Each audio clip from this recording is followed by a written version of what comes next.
Maybe. Trying to go live. Good morning, everyone. Oh, goodness, tech issues. Gotta love it. Good morning, everyone. Welcome to the Daily Dropin Morning Show. We are getting started here bright and early. It is Tuesday, March 1st, and I am so excited to be welcoming a new guest to the show this morning. We are live on Facebook, YouTube, Twitter, Twitch, and LinkedIn, and we are very, very appreciative for those of you who may not be listening to us live but have subscribed and rated and reviewed our podcast. Teach Where I Talk podcast is an easy spot for you to go every single day, regardless of where you are in your day, to pop in some headphones and listen to the show after the fact. We have good news stories for you, holidays for you galore. Who knew that March 1st was so full of holidays? And then, of course, we also have some great discussion blending into our theme this week, which is all about making connections between research and actually putting action steps into our schools. So we'll be right back. Feel free to throw your good morning messages and any questions that are on your mind or heart in the comments, and we'll be right back to get into some dialogue.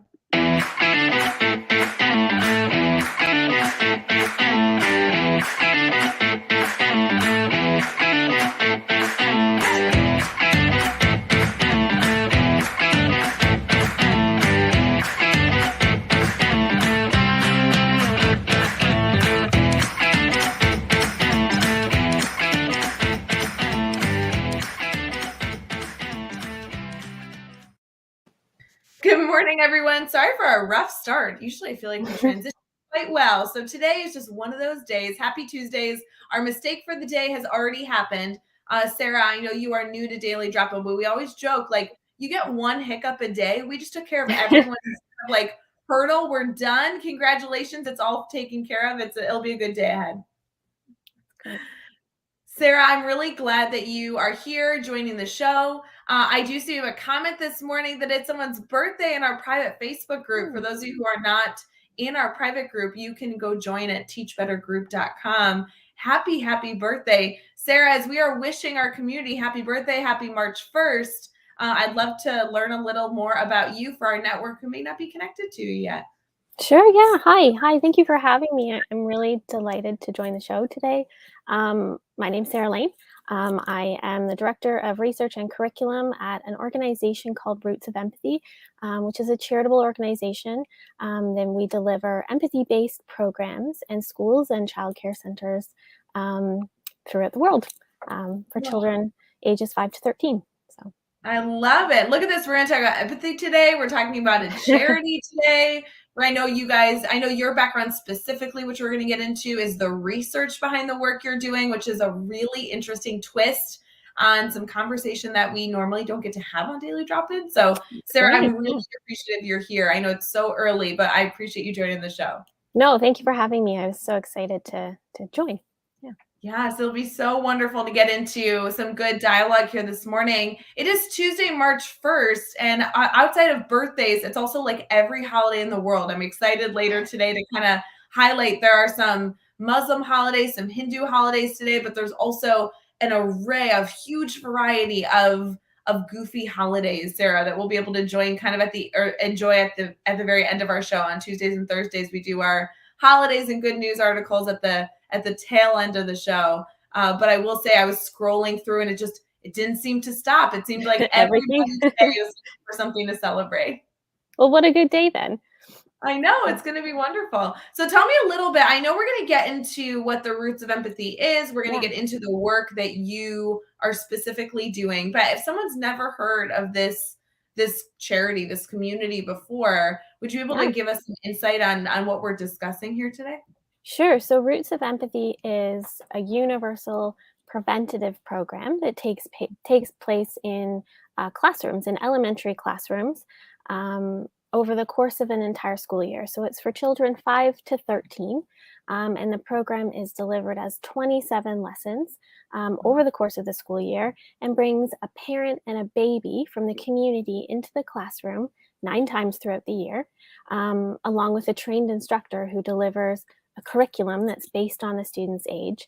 And it supports the entire program, supports the development of empathy, something called pro-social behaviors like helping, sharing, including, and it helps to reduce aggression, including bullying in children. And so the children kind of gather around this green blanket that we have in each of our programs, and through experiential questioning, they're coached by the instructor to sort of observe the baby's feelings and intentions in an invitational way. And this kind of acts as a bridge to understanding their own feelings. So the instructor kind of uses it as leverage to invite the children to reflect on a time when they felt like the baby. So they're able to not only reflect on their own feelings, but also to hear and see the feelings of their classmates, and to kind of understand that they're not really alone in their feelings. They may experience different things, but we all have the same feelings. And sort of that outcome leads to better mental health, and children are less likely to hurt one another when we all kind of understand that we're all similar. So that's just Roots of Empathy in a nutshell. Yeah, no, what a wonderful little teaser here. I feel like I've never heard of this program, and I think it's so interesting that you're, as an organization, you're bringing in members of your community. You're bringing in a Yeah. child, you're bringing in an adult, and then an instructor. 3 people from the community coming into an elementary school and facilitating learning, which I would love to learn when this might occur in a teacher's school day. Is there anything that the classroom teacher may need to know? Do they just get to be a learning participant? How does that work? Yeah, the teacher plays a role as well in the program. We have specific curriculum, and we invite the teacher to participate in the program. So the instructor will always prepare the teacher ahead of the class. It can happen at any point in the school day. It depends on the classroom schedule and the teacher's schedule.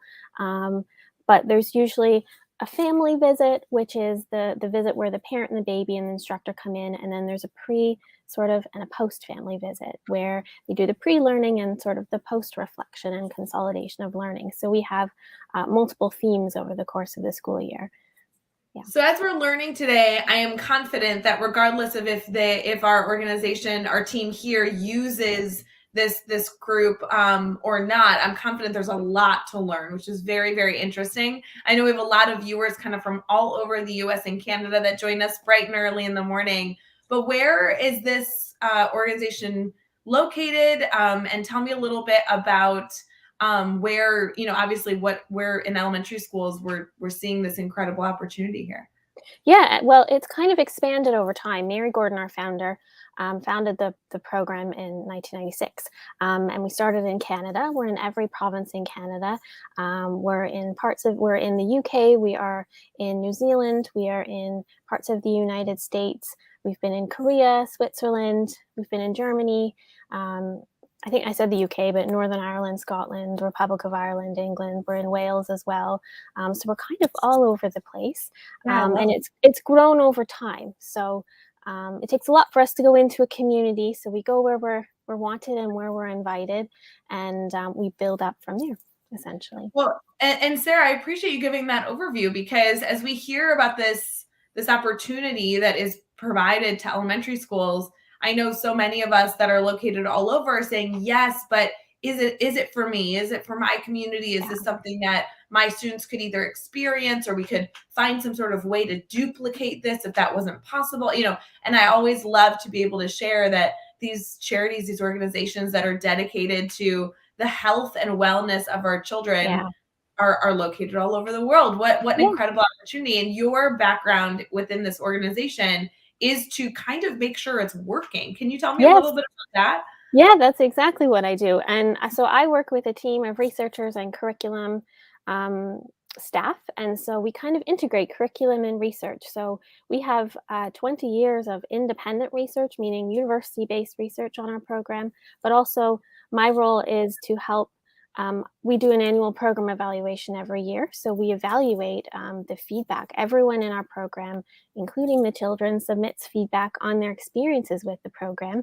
And so we take a look at that and we evaluate the program to really understand what our impact is, what we're doing well, what we can improve upon, and what the actual impact is on the children and how the program's affecting them.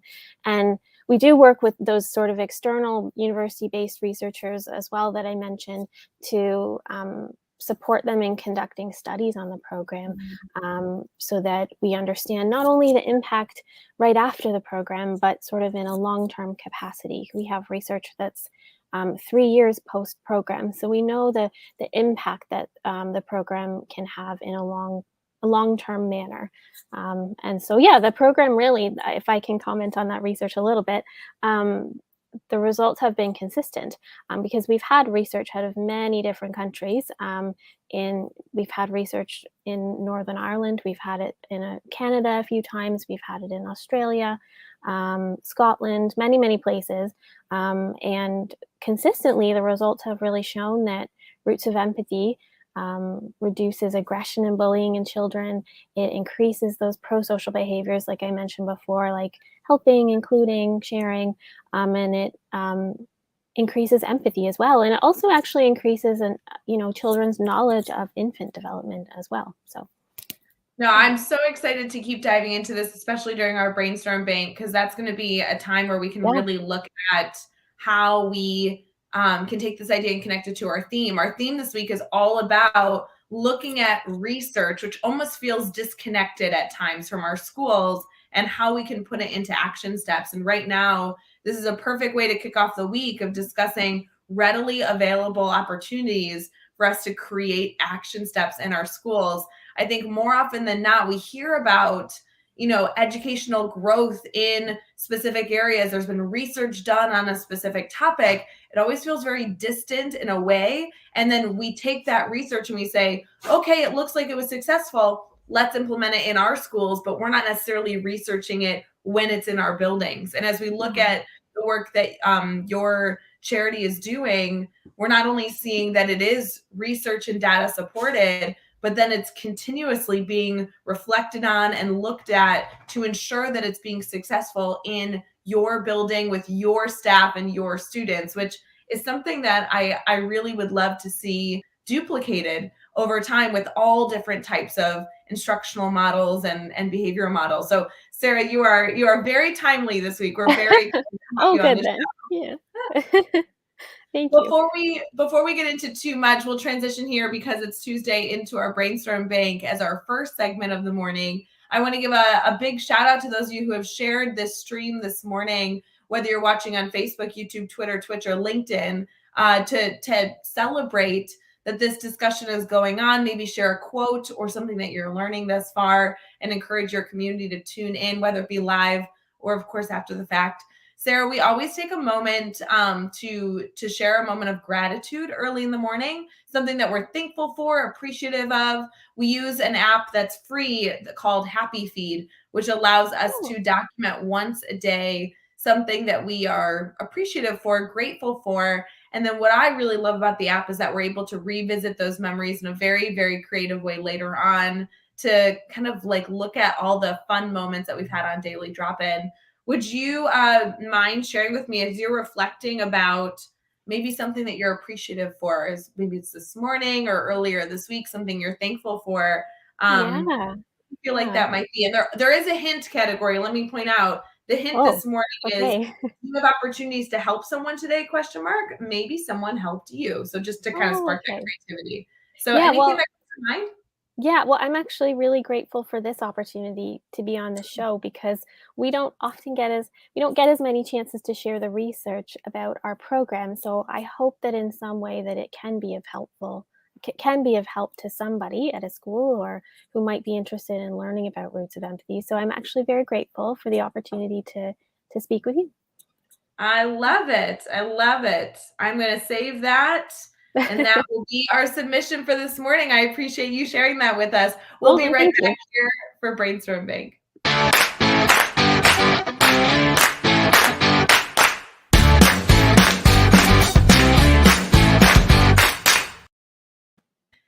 Good morning, everyone. Happy Tuesday. Happy March 1st. I know we have a lot of birthdays in our community this morning. Happy birthday. We are headed into our Brainstorm Bank, which is an opportunity many of you are already aware of, where we are able to kind of pause and ask our community, hey, friends, on this early morning, do you need anything? This is a good time to brainstorm a struggle you're having with a student, maybe a behavioral concern that you are problem solving right now. This is a great time to also note something you're brainstorming that could be instructional related, colleague related, leadership related. We are yours to be brainstorm partners. Sarah and I definitely don't promise we have the answers, the perfect answers or solutions, but we'd love to be a partner in your brainstorming, hopefully try and direct you in one direction that can help you be successful. Sarah, our theme this week is all about looking at the data we have in front of us and being able to take those action steps, which is so aligned with your background and your work in the roots of empathy. So tell me a little bit about why research was something you became passionate about early on in your career. Sure. Yeah. Well, I used to be a teacher, and I love working with children. And the more I became a special education teacher, actually, and so I became very, very interested in understanding how we can best help children in a way that is, um, you know, built on or research informed in some capacity, so that we know we're doing the right things, the current things to support children.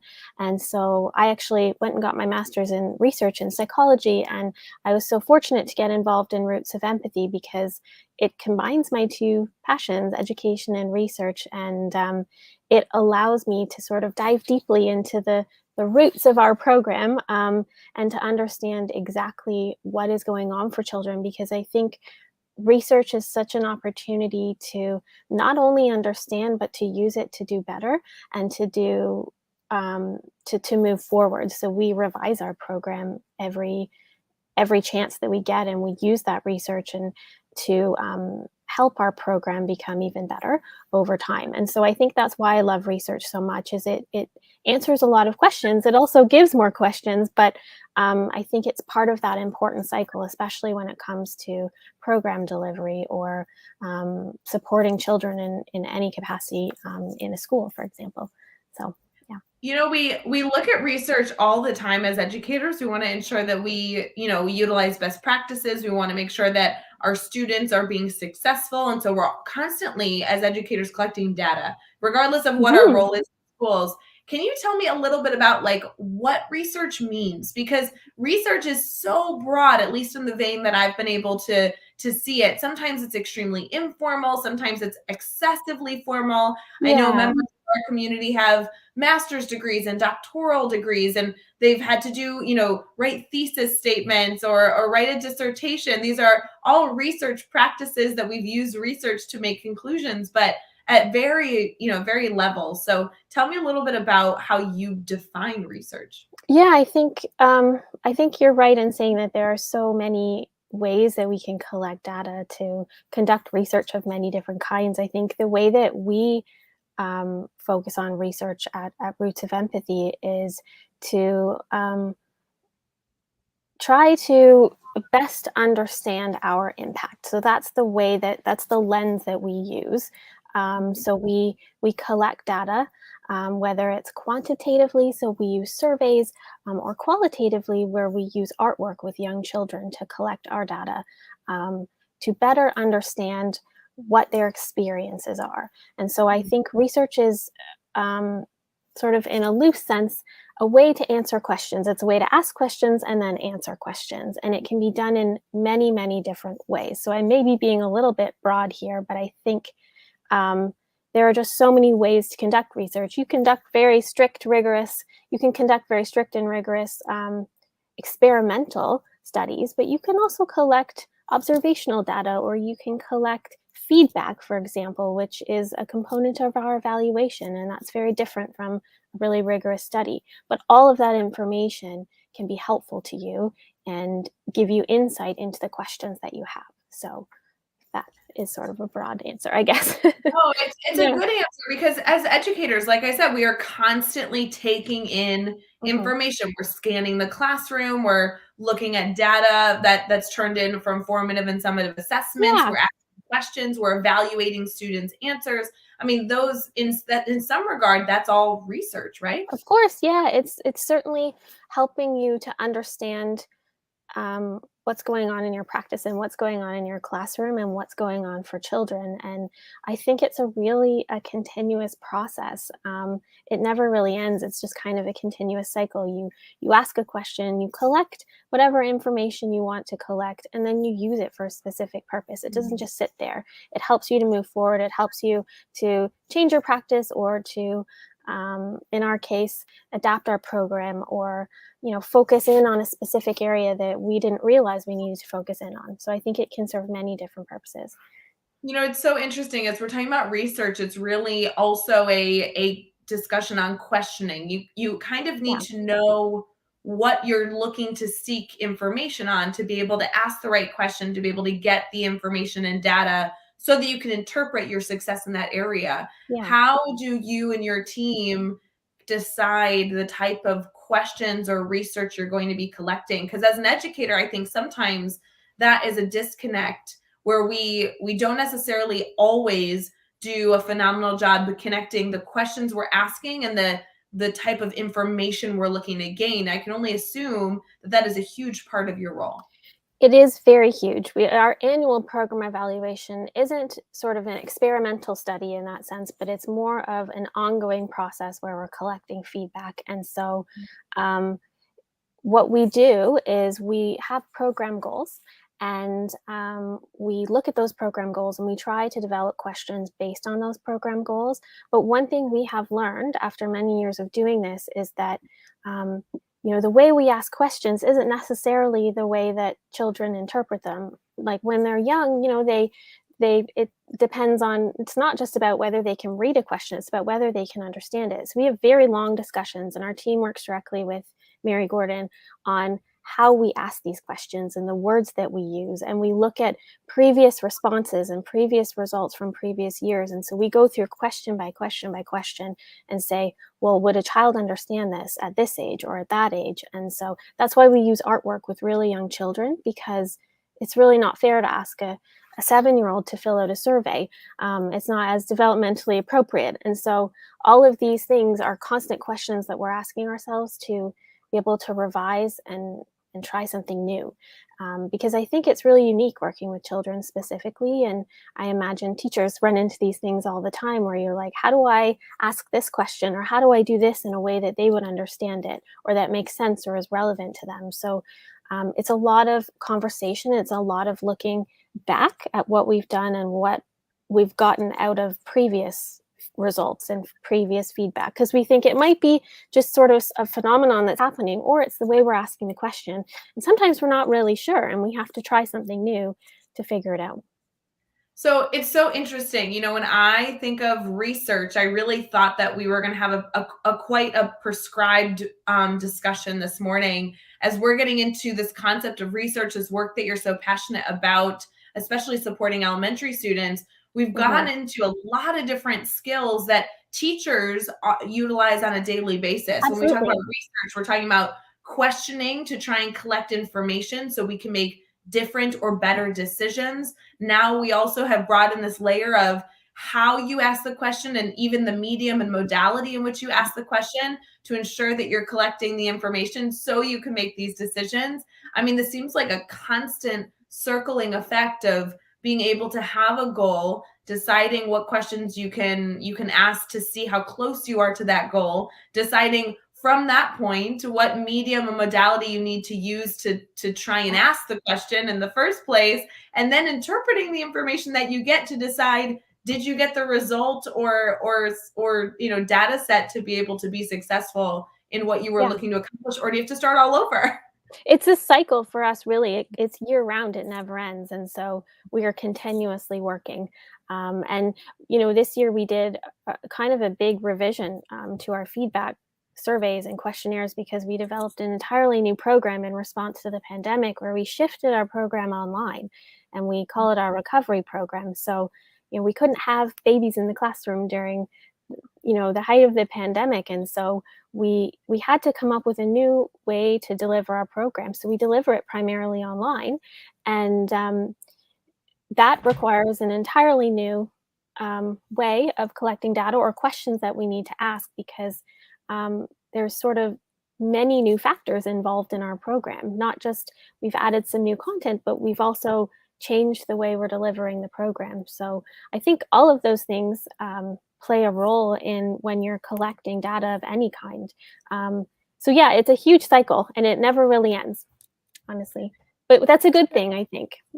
No, I think so Yeah. too. And I wonder if as educators, we can set a goal for ourselves to be a little bit better in evaluating the research that we conduct on our own, and also thinking about the data that's accessible to us that we may not even be committing time to evaluating. I'm sure sometimes people are collecting all this information and they may not even know what to do with it or what the goals are for curating all that information. I think in classrooms we're constantly taking an inventory of Yeah. what students are understanding or what school areas in our buildings are being successful, and yet the action steps from that can be quite challenging. And as you reflect on your program, the adaptations you've been able to make, I assume that you guys have been able to be, relatively successful, because even with the world changing, you know your audience, your community Yeah. quite well, because you are constantly evaluating the information they're providing you, which is a huge blessing.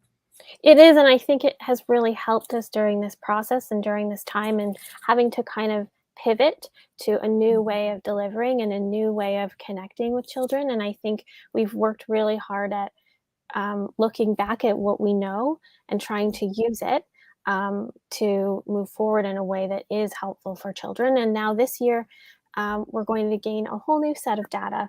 Some of it, qualitative, some of it quantitative, but all of it useful. So I love it. I love it, Sarah. I do want to ask you to give us a final thought, kind of your yeah, soapbox belief on all this. We have educators from all over the world tuning in this morning. Some of them are classroom teachers or instructional coaches or paraprofessionals, principals, assistant principals, directors of curriculum instruction, superintendents. We have a huge variety, and especially even on Tuesdays, because we take daily drop-in, and right at the conclusion of the show, we actually get to transition into our administrator mastermind, where we bring administrators together from all over and they wow, share resources and ask questions. So as we are kind of sharing our thoughts on getting started this week with the concept of research, I'd love for you to give us some insight, some major takeaway that you're hoping for our community to have. As you are sure, thinking about that major takeaway that you may want to share with our community, I do want to give a very special shout out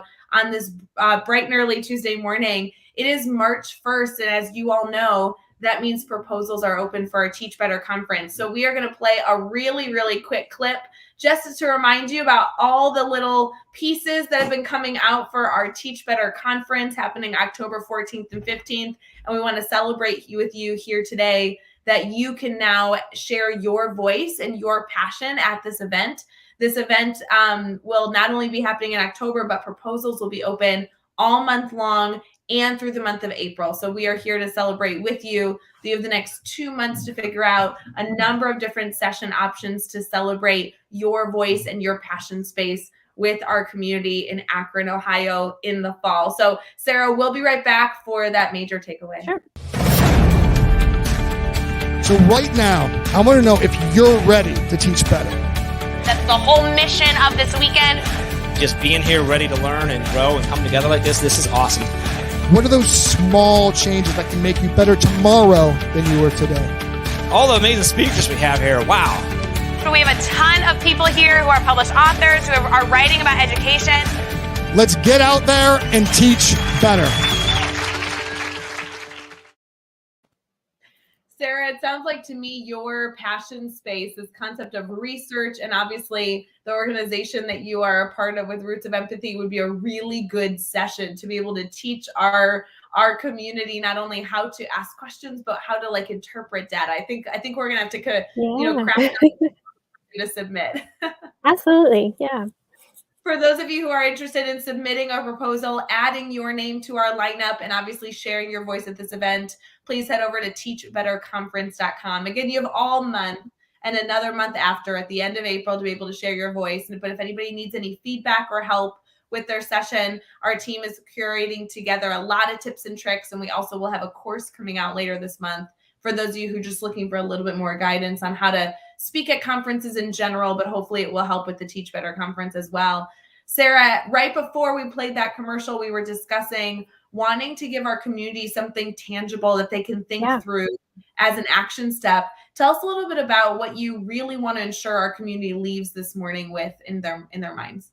Yeah, well, I was just thinking about that briefly, and I think the concept of research can feel a little bit daunting at times. And, but in the classroom, for example, you don't need to conduct a whole study to gather information and to answer questions.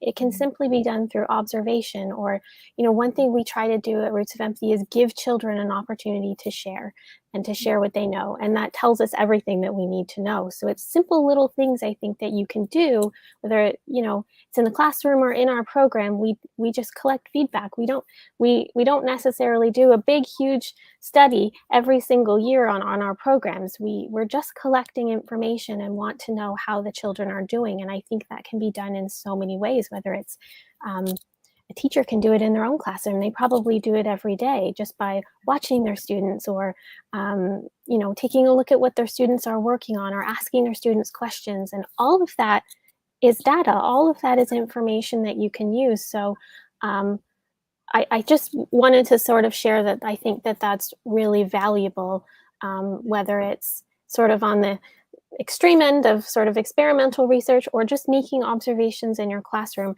Every single way to collect data has value, and is important for your work and moving forward. So, because we meet people often that are intimidated by research, but I don't think you need to be in that sense, because there are so many ways that you can collect information and answer questions that you might have that are so important and so relevant to the work that you do, and that can help children in so many ways. I love that takeaway, Sarah. I think the reminder that we don't need to be intimidated by research is so incredibly valuable. And also the reminder that we as educators in the classroom level, in the building-based level, at a district-based level, have the opportunity to really utilize the voices of our schools, the voices of our classrooms, the voices of our districts, to be able to say, what information are we looking to accomplish? What are our goals? And we can continuously track that we're on the right track. So I really appreciate these reminders, Sarah. This is really wonderful. For those of you who are looking for a tangible challenge this morning, I'd love for you to walk into your day today, wherever you are headed into, school building, classroom, district level, anywhere in between in that whole school ecosystem, and really reflect on what questions you are asking and what data you're collecting when you ask those questions. All of our questions are leading to data curation, and the question is, what are you doing with it, or are you even aware of what data you're collecting throughout your day? So even as you walk into school buildings and say good morning, or ask somebody how they're doing, their response is giving you information. What can we do with that incredible power? And Sarah, I so appreciate you being able to share with us some challenges and to really look at research from a feet on the ground level, because I am such a fan of the work that your organization's doing, ensuring that we are creating these safe spaces to allow students to learn and develop their skill of empathy. Oh, thank you. I think it's been such a great way to share our experiences, so I appreciate the opportunity to do so. Sarah, I do want to have you share your contact information later on in the show. However, if people want to learn specifically about what we've been able to discuss thus far, where can they go to learn more about this charity? Sure, we have a website, and it shares about our program. We share, the artworks from some of our kids from our programs. We have an artwork gallery. We have a research page. We have lots of videos as well. We have a YouTube channel. So you can visit our website at www.rootsofempathy.org, and you'll be able to find everything there. So. Oh, I love it. See, we all now have a little to-do list to go research, to go look into this group. And I really appreciate you being able to share all this. We're going to transition here into some holidays and some good news for the day, Sarah, as we continue to kind of wrap up this early Tuesday, celebrating the beginning of March. Are you good to start celebrating with us? Absolutely. Yes. All right. We'll be right back to start in with some holidays.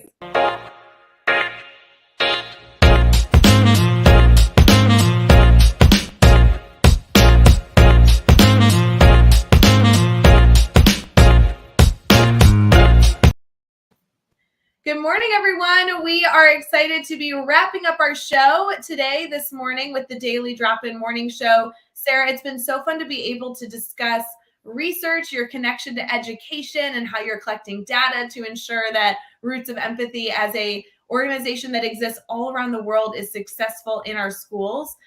So I'm so appreciative of the discussion we've been able to have thus far. This segment is all about celebrating holidays. I know bright and early at the beginning of our show, we had someone mention it was their birthday today, which is so exciting. We love celebrating birthdays, but we also have a ton of March 1st holidays. I don't know why today is so full of celebration, but I'm game for it. Sarah, sometimes I log in and look at our holidays and we have like 1 or 2 holidays, like 50, there's so many. Well, it's a really special day then, isn't it? Apparently. So if it's your birthday today, or if you're even a March birthday, late February birthday, this is just adding on to the birthday celebration because it just keeps going. So I'm going to do my best, Sarah, to try and list as many as possible because obviously some holidays resonate with us differently, but I'd love to get your thoughts on if you think you'll celebrate some of these. The first one is that it is World Pancake Day. Are you a pancake lover? Oh, I would love to eat pancakes. Maybe I'll do that right after this. I think that's a good idea because today is a day to go eat pancakes. It's also World Peanut Butter Lovers Day, so maybe you can add peanut butter to your pancakes. On the flip side of our discussion today with the roots of empathy, I'm not sure if you knew this, but it is Baby Sleep Day. So looking at getting our children to sleep well and monitoring their behaviors while they sleep. What an interesting connection to our discussion this morning. Very interesting, definitely. Oh, I love that. For those of you that are celebrating, it's also a very, very, very fun holiday today. It is Fat Tuesday. It is Mardi Gras. So for those of you that are in St. Louis or Chicago or New Orleans or all the places where all the big celebrations happen, Mardi Gras is such a fun opportunity to come together and celebrate. So I do wish I was in New Orleans today. I think that would be quite a good time. Would definitely. Moving on to some other holidays that might be happening in your schools or communities that are always fun to celebrate. There is Independent Movement Day, which is happening in South Korea. There is an Islamic holiday happening this morning about the journey of Prophet Muhammad, which is a wonderful opportunity to learn more about somebody else's culture. If that's not something that you are choosing to celebrate, this could be a day that you could learn and celebrate with others. It is also a day of prayer in the Hindu holiday or Hindu religion, which I think is so wonderful. I cannot wait to do some research and how we can immerse ourselves in that very, very important day. It's also National Black Women in Jazz Day. Holy moly, I'm such a jazz fan. I cannot wait to celebrate today by putting on some good music. Sarah, are you a jazz fan? I do enjoy it. Yeah, I don't know a ton about it, but it's a beautiful music. Hey, isn't that we can go learn about it today. I love this. Learning to do. So good. It's also National Pig Day, National Sportsmanship Day. That sounds like a great opportunity to bring that into our schools, talk about sportsmanship. Absolutely. It is Wedding Planning Day. I mean, I'm not planning a wedding. Sarah, I don't know if you're planning a wedding, but apparently this is a national holiday. If you have a wedding coming up, maybe this is your reminder to get planning. It's also Self-Injury Awareness Day, which is a wonderful opportunity to become aware of that. Share a Smile Day, St. David's Day, World Civil Defense Day, World Compliment Day. I mean, how great is that? World Compliment Day. We could all share a compliment with someone that we interact with today, Sarah. Absolutely. It's also World Music Therapy Day, Yap Day, and of course, Justin Bieber's birthday, which of course is, I'm sure who was commenting in our group earlier, it must have been Justin Bieber saying that it was his birthday today. It must have. Additionally, we always love to share a good news story for the day. I actually thought this good news article was something that personally I thought was just so neat, but also something that we can share as a fun fact when trying to foster relationships with friends and colleagues, or even something to bring to our students today. Sarah, I wonder if you find this interesting. Today is the 150th birthday. Talk about birthdays today. It's 150th birthday today for the first national park in the U.S., which is Yellowstone, known by many names over the years. This is kind of a big day in history because Yellowstone National Park was officially, named today. This is the birthday. So 150 years. That's wonderful. Cool. Yeah. Shout out to those of you who have ever been to a national park. Definitely something worth exploring. There are over 127 Native American tribes that have historical history in this park. And for over 10,000 years, before Yellowstone even became a park, this is a place where many, many Native Americans live, hunted, fished, gathered plants, and obviously the home to thousands of animals. So for those of you who are eager to bring kind of some information to students today, that could be a wonderful opportunity to be able to look at the history, look at the people and the incredible animals that have existed in this space. And hopefully someday we can all make to a national park. I love being able to be out into the outdoors. Sarah, do you like a good day outside? I like a good hike. Yes. I love being in nature. It was really beautiful where I'm located. I'm in the Chicagoland area. It was really wonderful weather yesterday. Kind of nice for a walk. Maybe, Sarah, we should try and do a hike today. I know, it would be great. I'm in Toronto area. It's quite cold here today, to be honest, but it's still worth getting out. I think it's all relative, right? I said it was beautiful yesterday, but it was like 45 degrees. And I think it was only nice because it was sunny. So yeah, if it helps. like if it was over the summer, 45 degrees, it'd be like, oh, it's terrible outside, right? True, but now we just want any bit of sunshine we can get. Yeah, you're right. Any bit of sunshine that doesn't have like the crisp wind that like goes straight through you. It kills you, right? Like yesterday was a calm, sunny day, so I'll take it. Yeah, fingers crossed, Sarah, right? Fingers crossed that we all have good weather today. Sarah, I would love to have you share your contact information again for those people tuning in that want to learn more about the Roots of Empathy. Sure. Yep. I'm happy to share. Our website is www.rootsofempathy.org, and my email is slane@rootsofempathy.org. So feel free to reach out to me, or there are many contacts on our website as well. So. I love it. Sarah, thank you so much for coming live with us Tuesday morning, March 1st. We just had proposals open for our conference officially. We announced one of our keynotes yesterday for this event. Early bird registration is officially closed. So now we have full price tickets that we're encouraging everybody to grab a friend, grab a colleague, and go sign up for. And Sarah, it was so nice for you to be able to come on the show and make such strong connections between research and questioning and the way that we deliver questions and get answers. I really appreciate this dialogue and this really good reminder this morning as we head into a week focused on data and research curation in our schools. So thank you so much for joining us. Well, thank you so much for having me. I've really, really enjoyed speaking with you. So wonderful. For everybody here, we hope that you have an absolutely amazing Tuesday. We also want to encourage you that if you are a leader or an administrator in any way, shape, and form in your buildings, we'd love to encourage you to go register for our admin mastermind that happens once in the morning and once in the evening for the Teach Better community. We'll be headed in here at the top of the hour to our AM session. And then we have our afternoon session after school hours later today. You can find out all the information on our admin mastermind by going to teachbetter.com/mastermind. And of course, if you guys need anything, Sarah and I would love to be here to support you in any way, shape, or form. So thank you so much. Please enjoy your last few sips of coffee. Sarah, I hope we stay connected. I really appreciate the work you're doing. And we will say goodbye and see you all a little bit later. Bye, friends.